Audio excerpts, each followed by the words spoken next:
Good morning students, आपके अपने YouTube channel Singh academy में आप सबका स्वागत है। आज का हमारा टॉपिक है ट्रिग्नोमेट्री रेशियोज। आज हम पढ़ेंगे ट्रिग्नोमेट्री रेशियोज के बारे में कि ट्रिग्नोमेट्री रेशियोज कितने टाइप के होते हैं और कैसे निकलते हैं। तो सबसे पहले हम जो ट्रिग्नोमेट्री रेशियोज जो फाइंड कर रहे हैं आज के टॉपिक में, वो किसके लिए कर रहे हैं? For angle less than 90 degree. जो भी एंगल हमारा 90 डिग्री से लेस देन होगा, हम उसी के लिए क्या करेंगे? इसको ट्रिग्नोमेट्री रेशियोज को फाइंड आउट करेंगे। तो सबसे पहले हम ट्रिग्नोमेट्री रेशियोज कितने टाइप के होते हैं, कैसे निकलते हैं, वो हम जान लेते हैं। तो सबसे पहले मैंने क्या किया, एक ओपी लाइन ली, जो ओपी रिवॉल्विंग लाइन ली, जो कहां से स्टार्ट हो रही है? ओए से स्टार्ट हो रही है, और वो ओपी रिवॉल्व होकर यहां पर आ गई है, ओपी लाइन यहां पर। ठीक है, अब मैंने क्या किया, पी से एक परपेंडिकुलर ड्रॉप किया एम, किस पर? ओए पर। तो जो मेरा ये एंगल जो इसने रिवॉल्व हुआ, ओपी ने कितना किया? ए ओ पी एंगल जो क्या किया इसने? रिवॉल्व किया। तो ये जो हमारा ट्राइंगल बना, कौन सा? एमओपी। एमओपी में ये क्या है? राइट एंगल ट्राइंगल है। तो हमेशा जो ट्रिग्नोमेट्री रेशियोज होते हैं वो किसके लिए निकलते हैं? हमारे राइट एंगल ट्राइंगल के लिए निकलते हैं। तो हम इसमें फाइंड आउट करते हैं। यहां पे मैंने लिखा भी है, in this chapter we shall only consider angle less than 90 degree. यानी कि जो भी एंगल होगा वो हमेशा किससे? ये जो अपना एंगल है, कौन सा एंगल? एओपी, वो क्या है? लेस देन 90 डिग्री है। ये हमेशा याद रखना है, तभी हमको क्या करना है, ये जो ट्रिग्नोमेट्री रेशियो दे रहे हैं ये हम फाइंड आउट कर रहे हैं। तो यहां पर मैंने लिया in this triangle, in right angle triangle MOP. अब मैं इस राइट एंगल ट्राइंगल के लिए क्या कर रहा हूं? ट्रिग्नोमेट्री रेशियोज को क्या कर रहा हूं? फाइंड आउट कर रहा हूं। तो सबसे पहला मेरा जो ट्रिग्नोमेट्री रेशियो होता है वो होता है साइन। तो साइन, अब एंगल कौन सा है अपने पास में? साइन के साथ में हमेशा अपन कैसे लिखते हैं? Angle AOP. ये कोई साइन और एंगल ओपी जो है वो क्या है? ये साथ में है। इसको हम बोलते हैं साइन ऑफ एंगल एओपी। इसको ऐसे रीड किया जाता है, और अगर हम पढ़ते तो साइन एंगल एओपी बोलेंगे। इसी एंगल को हम लास्ट में बाद में क्या करेंगे? चेंज करेंगे। तो ये जो होगा, अब ये जो साइन होता है ये किसके इक्वल होगा इस ट्राइंगल में? तो वो हमारी एक शॉर्ट ट्रिक होती है, PBP upon H H B. अब यहां से पी बी और एच क्या है, तो वो हम देखते हैं यहां पर कि ये जो हमारा राइट एंगल ट्राइंगल होता है, इसमें हमेशा हमने ये पढ़ा है 10th क्लास में कि 90 डिग्री के अपोजिट जो साइड होती है वो हमेशा क्या होती है? हमारी हाइपोटेनियस। एंगल के अपोजिट जो साइड होती है वो हमारी क्या होती है? परपेंडिकुलर। और जो बच जाता है वो हमारा क्या होता है? बेस। तो यहां पर अगर मैं हाइपोटेनियस की बात करूं तो हाइपोटेनियस क्या है? ओपी। और अगर मैं बेस की बात करूं तो वो क्या है? ओएम। और अगर मैं परपेंडिकुलर की बात करूं तो वो क्या है? पीएम। तो यहाँ साइन ऑफ एंगल एओपी क्या हो जाएगा? अगर मैं देखूं इस शॉर्ट ट्रिक से, तो वो फर्स्ट ये जो रेशियो दे रखा है पी अपॉन एच, यानी कि पी अपॉन एच। तो परपेंडिकुलर क्या है मेरे पास में? पीएम। और हाइपोटेनियस कितनी है मेरे पास में? ओपी। यानी जो साइन होता है वो हमेशा हम याद रखेंगे, वो क्या होता है? Perpendicular upon hypotenuse. और इस शॉर्ट ट्रिक को याद करने का एक और तरीका है कि पाकिस्तान भूखा प्यासा अपॉन हिंदुस्तान हरा भरा। तो इससे हमको याद रह जाता है। फिर साइन के बाद में हमारे पास में आता है cosine. Cosine of angle AOP. जो कोसाइन ऑफ एंगल एओपी होता है वो क्या होता है? Base upon hypotenuse. तो ये रहा हमारे पास बेस अपॉन हाइपोटेनियस। तो बेस क्या है हमारे पास में? ओएम। और हाइपोटेनियस कितनी है हमारे पास में? ओपी। ऐसे ही कोसाइन के बाद में आता है tangent. Tangent of angle AOP.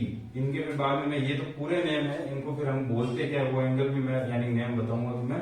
तो अगर देखा जाए तो टेंजेंट ऑफ एंगल एओपी क्या होता है? Perpendicular upon base. तो परपेंडिकुलर अपॉन बेस, तो परपेंडिकुलर की वैल्यू क्या है अपने पास में? परपेंडिकुलर है क्या अपने ट्राइंगल में? पीएम। और बेस कितना है अपने पास में? ओएम। ठीक है, कोटेंजेंट। अब इसके बाद में आता है cosecant. Cosecant of angle AOP. Cosecant of angle AOP जो होता है वो किसके इक्वल होता है अपने पास में? यहां पर जो है, यानी ये तो पहले हमारा चला perpendicular upon hypotenuse, base upon hypotenuse, perpendicular upon base. अब इसको उल्टा करते जाओ और लिखते जाओ। तो कोसेकेंट क्या होता है? Hypotenuse upon base, hypotenuse upon perpendicular. तो हाइपोटेनियस कितनी है हमारे पास में? ओपी। और परपेंडिकुलर कितना है हमारे पास में? पीएम। ऐसे ही कोसेकेंट के बाद में आता है second. Second of angle AOP. तो सेकेंड ऑफ एंगल क्या हो जाएगा? एच अपॉन बी, यानी जस्ट अपोजिट। पहले हमने ऐसे ही लिखे थे और इनको अब अपोजिट करते हुए हम लिखते जा रहे हैं। तो हाइपोटेनियस कितनी है हमारे पास में, ओपी, और बेस कितना है हमारे पास में, ओएम। लास्ट में आ गया हमारा cotangent, cotangent of angle AOP. Cotangent of angle AOP क्या हो जाएगा, इसका अपोजिट, तो बेस अपॉन परपेंडिकुलर, और बेस कितना है हमारे पास में, ओएम, और परपेंडिकुलर हमारे पास में कितना है, पीएम।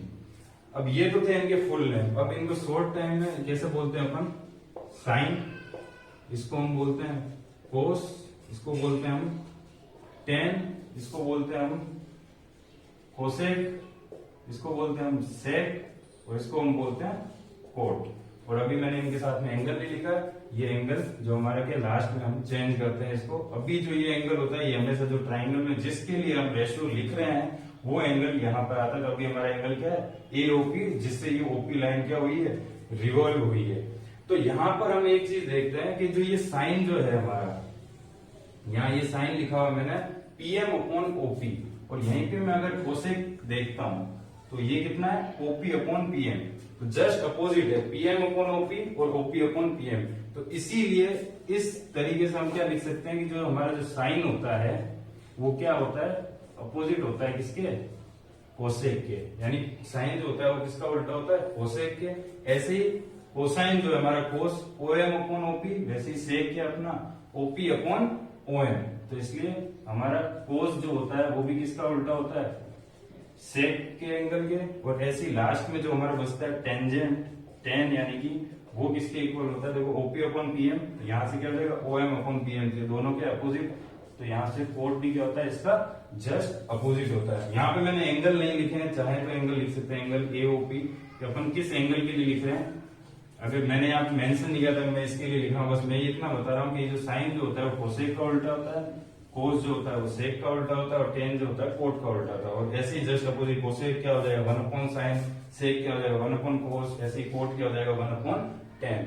तो इसको तुम कॉपी कर लो, फिर अपन नेक्स्ट टॉपिक पे चलते हैं। अब हमारा नेक्स्ट टॉपिक है to show that the trigonometrical ratios are always the same for the same angle. यानी कि जो हमारा ट्रिग्नोमेट्रिक रेशियोज है वो सेम एंगल के लिए क्या रहते हैं, सेम रहते हैं। इसको हमें क्या करना है, प्रूव करना है, शो दैट करना है। तो हम यहाँ देखते हैं हमारे पास में जो हमारा था ट्राइंगल, ये हमारी लाइन थी ओ ए, यहाँ पे था हमारा पी पॉइंट, यहां से हमने क्या किया था, परपेंडिकुलर ड्रॉप किया था पीएम।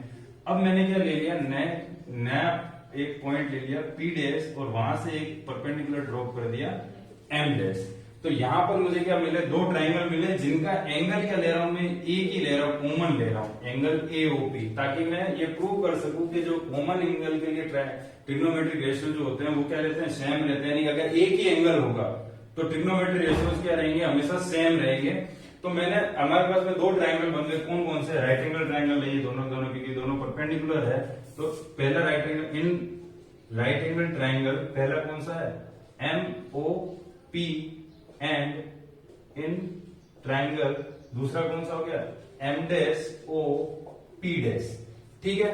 तो यहां पर अगर हम देखे जाए, अगर 10th की अगर हम सिमिलर ट्राइंगल्स की बात करें टॉपिक पे 10th में जो हमारा था, तो ये दोनों ट्राइंगल सिमिलर हो रहे हैं। कैसे, एक तो इनका जो एंगल है, एंगल ओ जो है वो क्या है, कॉमन है। Angle M O P is equal to angle M dash O P dash, जो कि क्या है, कॉमन एंगल है। ठीक है, ये कॉमन एंगल हो गया। और हमने बात करी जो एंगल जो हमारा एम पे बन रहा है वो क्या, 90 डिग्री, यानी कि angle M is equal to angle M dash is equal to कितना है, 90 डिग्री है।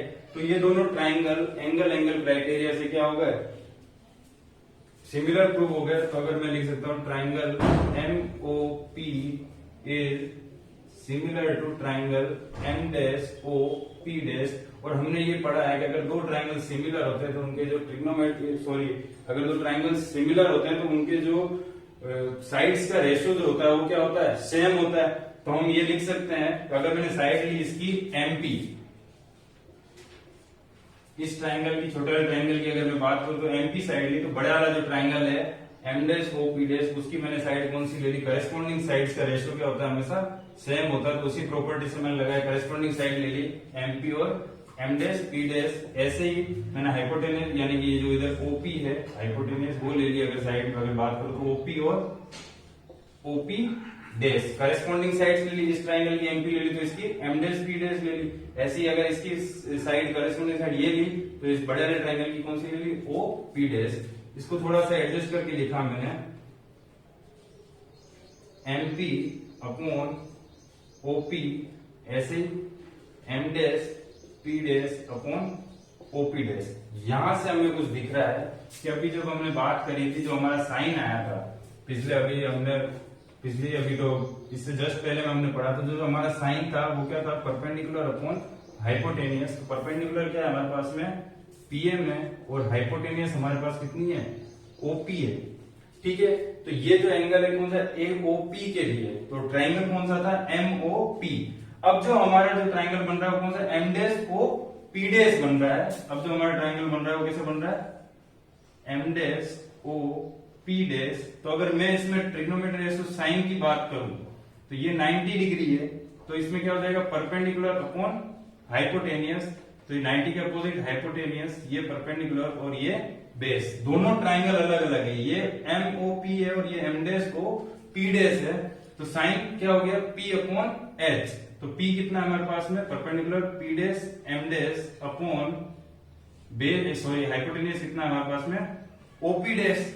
ठीक है, ये यहां पे तो देखो पीएम अपॉन ओपी, यानी कि पीएम बोलू या एमपी बोलू, इसको एक ही बात है, एमपी अपॉन ओपी। और इसको पी डैश एम डैश की जगह M dash P dash upon OP dash बोलू तो सेम ही बात है। देखो एमपी अपॉन ओपी किसके इक्वल है, M dash upon OP dash के। तो यानी कि दोनों साइन क्या है, दोनों ट्राइंगल के लिए साइन जो है वो क्या रहेगा, इससे क्या हो गया, दोनों जो ट्राइंगल के लिए साइन जो एंगल एओपी वो क्या आ गया, सेम आ गया। यानी कि ट्राइंगल अलग अलग है, ट्राइंगल अलग अलग है, बट जो इनका जो एंगल जो है वो अगर सेम है तो ट्रिग्नोमेट्री रेशियोज भी क्या रहते हैं, सेम ही रहते हैं। ऐसे हम अगर नेक्स्ट बात करें कोस के लिए भी हम बात कर सकते हैं। तो अगर मैंने ले लिया साइड, इस बार ले ली ओ एम इस छोटे ट्राइंगल की, तो उसकी ले ली ओ एम डैश। ठीक है, ऐसे ही इधर ले ली ओपी अपॉन ओपी डैश। तो इसको थोड़ा सा एडजस्ट करके लिखा मैंने, तो ओ एम अपॉन ओपी, ऐसे O M dash upon OP dash. तो O M upon OP base upon hypotenuse. अगर मैं बात करूं वापस से छोटे ट्राइंगल के लिए, जो हमारे पास में छोटा ट्राइंगल था ओ एम पी, ये 90 डिग्री, ये हो गया हमारा हाइपोटेनियस, ये परपेंडिकुलर और ये बेस। ऐसे अगर कोस लिखना होगा क्या होगा, बेस अपॉन हाइपोटेनियस। तो बेस कितना है हमारे पास में, ओ एम, और हाइपोटेनियस कितना है हमारे पास में, ओपी है। ठीक है, तो ये रहा हमारा ओ एम अपॉन ओपी। और अगर हम नए वाले के लिए बात करें यानी बड़ा वाला ट्राइंगल कोस की इसकी बात करें तो क्या हो गया हमारे पास में, बेस कितना है ओ एम डैश और हाइपोटेनियस कितनी है हमारे पास में, ओपी डैश। ठीक है, तो ये दोनों क्या है इक्वल, इसका मतलब कोस एंगल भी क्या है, इक्वल है। ऐसे ही अगर हम बात करें नेक्स्ट टेन की, तो अगर हम ले रहे हैं एमपी अपॉन, वापस से मैंने साइड ली एमपी, तो उसकी ली मैंने एमपी डैश। ठीक है, एम डैश पी डैश। ऐसे ही अगर इसकी बात ये दो साइड ले ली और मैंने क्या लिया ओ एम, ये एक और साइड ले ली ओ एम और ओ एम डैश। ठीक है, तो यहां से मुझे क्या मिला कि मैंने इसको थोड़ा सा एडजस्ट किया, एमपी ओ एम को इधर लिया है, वैसे ही एम डैश पी डैश को उस साइड ले गया और इसको ओ एम डैश को इधर ही रहने दिया। तो ये मेरा क्या बना, टेन। क्योंकि टेन क्या होता है, परपेंडिकुलर अपॉन हाइपोटेनियस। अगर इस छोटे ट्राइंगल के लिए बात करूंगा तो टेन कितना होगा, टेन क्या होगा, परपेंडिकुलर अपॉन हाइपोटेनियस। तो परपेंडिकुलर कितना है मेरे पास में, पीएन, या फिर मैं अगर बोलूं तो MP upon, sorry perpendicular upon base. Ten क्या होता है, परपेंडिकुलर अपॉन बेस, तो इधर क्या हो गया एमपी अपॉन ओएम। और अगर नए ट्राइंगल के लिए बात करूं तो टेन क्या हो जाएगा, परपेंडिकुलर अपॉन बेस। तो परपेंडिकुलर कितना है हमारे पास में, एम डैश पी डैश, और बेस कितना है हमारे पास में, ओ एम डैश। तो ये क्या आ रहे हैं, इक्वल आ रहे हैं। तो एक ही एंगल के लिए ट्रिग्नोमेट्री रेशियोज क्या होते हैं, हमेशा इक्वल होते हैं। अब हम हमारे नेक्स्ट टॉपिक पे चलते हैं, ये कॉपी कर लो। अब हमारा नेक्स्ट टॉपिक है fundamental relation between the trigonometry ratios of an angle, यानी कि हमारे ट्रिग्नोमेट्री रेशियोज के बीच में हम क्या कर रहे हैं, फंडामेंटल रिलेशन निकालने की कोशिश कर रहे हैं। तो हमारा जो ट्राइंगल था वो क्या था, MOP था। ये राइट एंगल ट्राइंगल है, हमें पता है अच्छे से। तो इसमें क्या हो जाएगा, हाइपोटेन्यूज, ये परपेंडिकुलर और ये बेस। तो अगर मैं इसके लिए कुछ सेलेक्टेड अगर निकाल दूं, जो साइन होता है वो क्या होता है, परपेंडिकुलर। अभी हम पढ़ते हुए आ रहे हैं अच्छे से, परपेंडिकुलर अपॉन हाइपोटेनियस। तो ये कितना हो गया, PM अपॉन OP। ऐसे ही कोस क्या हो जाएगा, बेस अपॉन हाइपोटेनियस, यानी कि OM अपॉन OP। तो ऐसे ही टेन क्या हो जाएगा हमारे पास में, परपेंडिकुलर अपॉन बेस, यानी कि PM अपॉन OM। अब हम करते हैं, हमको एक चीज पता है, इन ट्राइंगल अगर हम बात करें, इन राइट एंगल ट्राइंगल MOP, अगर हम पाइथागोरस थ्योरम लगाएं इसमें, बाय पाइथागोरस थ्योरम, पाइथागोरस अगर थ्योरम लगाते हैं हम इसमें, तो हमारा पाइथागोरस थ्योरम क्या कहता है, बेस का स्क्वायर प्लस परपेंडिकुलर का स्क्वायर इज इक्वल टू क्या होता है, हाइपोटेनियस का स्क्वायर। ये हम पढ़ते हुए आ रहे हैं अच्छे से 10th क्लास में, हमें पता है पाइथागोरस थ्योरम क्या कहता है, बेस का स्क्वायर प्लस परपेंडिकुलर का स्क्वायर किसके इक्वल होता है, हाइपोटेनियस के स्क्वायर के बराबर होता है। तो बेस क्या है यहाँ पे हमारे पास में, OM का स्क्वायर प्लस परपेंडिकुलर कितना हमारे पास में, PM का स्क्वायर, जो हाइपोटेनियस के स्क्वायर के इक्वल होगा, यानी कि OP स्क्वायर है। इस इक्वेशन को मैं क्या नाम देता हूँ, फर्स्ट इक्वेशन नाम देता हूँ। और मैं अब इसमें करता हूँ, लिखता हूँ कि अब मैं करता हूँ इस इक्वेशन को, ये जो सामने है OP, इससे डिवाइड कर देता हूं। तो divide equation 1 by OP square. OP square से पूरे से डिवाइड कर दिया मैंने, तो यहां क्या हो जाएगा, OM square upon OP square, ऐसे ही PM square upon OP square, और यहाँ OP square upon OP square हो जाएगा, OP square upon OP square. तो अगर कैंसिल आउट होगी कितना आ जाएगा, 1। तो OM अपॉन OP अपने पास में क्या है, OM अपॉन OP क्या है हमारे पास में, कोस। अरे अगर इसका स्क्वायर है तो क्या हो जाएगा, कोस स्क्वायर। और अगर हमने ये एंगल हमें नहीं पता, मैंने इस एंगल को क्या बोल दिया, नाम दे दिया, ये कोई भी एंगल क्या है, थीटा है, तो मैंने ये थीटा इधर दे दिया, कोस स्क्वायर थीटा। ऐसे ही PM upon OP, PM upon OP, तो क्या है वो, PM अपॉन OP क्या है, साइन। तो यहाँ पे स्क्वायर है, तो कितना हो जाएगा, sine square theta is equal to कितना दे रखा है, 1। अगर मैं इसको थोड़ा सा सिंप्लीफाई करके लिखूं तो कैसे लिख सकता हूँ, sine square theta plus cos square theta is equal to 1। और ये एक हमारी आइडेंटिटी बन जाती है, जो हमने 10th क्लास में डायरेक्ट पढ़ी थी, sine square theta plus cos square theta is equal to 1। But हमने कभी नहीं सोचा था कि ये जो आइडेंटिटी होती है वो किससे ही प्रूव होती है, जो हमारा जो बेसिक फॉर्मूला है, बेसिक जो है थ्योरम है पाइथागोरस थ्योरम, उसी से ये बेसिक आइडेंटिटी निकलती है, sine square theta plus cos square theta is equal to 1। और ये बहुत ही इंपॉर्टेंट है, हर जगह अपने कई क्वेश्चंस में काम आती है, फिजिक्स ले लो, फिजिक्स में भी कई फॉर्मूलों में काम आती है ये, डेरिवेशंस में, और मैथ में तो है ही सही। ऐसे ही ये हो गया, अगर मैं इसी इक्वेशन को डिवाइड इक्वेशन 1 बाई, अगर मैं OM स्क्वायर से डिवाइड करूं, देखना मैं अलग अलग बार अलग अलग से डिवाइड कर रहा हूं। अगर इस बार पहले मैंने OP स्क्वायर से डिवाइड किया था इस इक्वेशन को, अब मैं किससे डिवाइड कर रहा हूं इसको, OM से।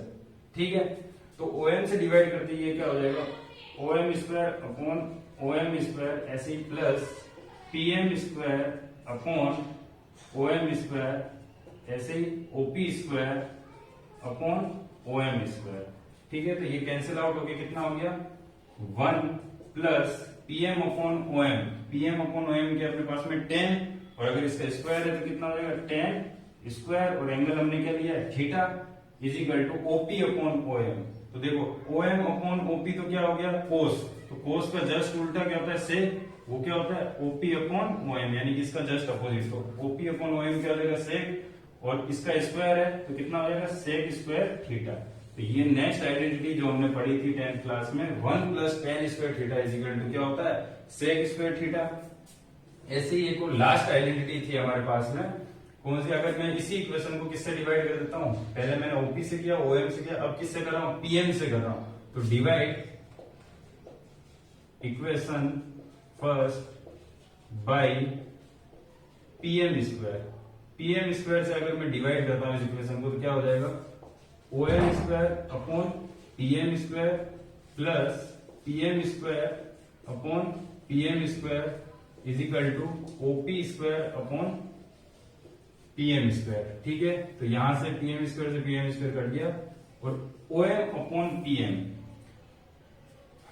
ओएम अपॉन पीएम, ये तो क्या था अपना टेन था। ठीक है, तो टेन क्या था पीएम अपॉन ओएम, तो टेन का जस्ट उल्टा क्या होता है कोट, तो कैसा हो जाएगा इसका उल्टा ओएम अपॉन पीएम। तो ओएम अपॉन पीएम की जगह में क्या लिख सकता हूँ कोट, और यहाँ क्या है स्क्वायर है, तो क्या लिख जाएंगे इसको हम कोट स्क्वायर, और एंगल कितना है theta, plus 1 is equal to OP upon PM. OP upon PM हमारे पास में क्या है, ठीक है सेक है, ओपी अपॉन पीएम कहाँ गया, ये रहा हमारे पास, सॉरी ये था अपने पास साइन, तो साइन का जस्ट अपोजिट क्या होता है कोसेक, तो कोसेक क्या हो जाएगा इसका उल्टा, तो ये ओपी अपॉन पीएम, क्योंकि साइन के हमारे पास में पीएम अपॉन ओपी, और साइन का जस्ट अपोजिट क्या होता है कोसेक, तो कोसेक कितना हो जाएगा ओपी अपॉन पीएम। तो मैं ओपी अपॉन पीएम की जगह क्या लिख सकता हूँ कोसेक, और यहाँ स्क्वायर है तो मैं क्या लिख सकता हूँ कोसेक स्क्वायर, और एंगल कितना है थीटा। तो यहां से मेरे पास में नेक्स्ट आइडेंटिटी आ जाती है, अगर इसको थोड़ा सा और इधर उधर करके लिख दूं मैं, 1 प्लस कोट स्क्वायर थीटा किसके इक्वल होता है कोसेक स्क्वायर थीटा। ये नेक्स्ट 3 आइडेंटिटी, यानी फर्स्ट क्या है हमारे पास में sine square theta plus cos square theta 1, ऐसे ही 1 plus tan square theta is equal to कितना होता है सेक स्क्वायर थीटा, और last 1 plus cot square theta किसके बराबर होता है कोसेक स्क्वायर थीटा। तो ये हमने 10th क्लास में पढ़ा था कि भाई ये आइडेंटिटी हमने क्या किया था डायरेक्ट को याद कर ली थी, बट अब हमने क्या किया इनका प्रूफ देखा कि ये कहां से आई थी। तो तुम इसके बेसिस पे अब जो क्वेश्चन होंगे मैं नेक्स्ट लेक्चर में कराऊंगा। आज के लिए इसी लेक्चर में इतना ही, थैंक यू।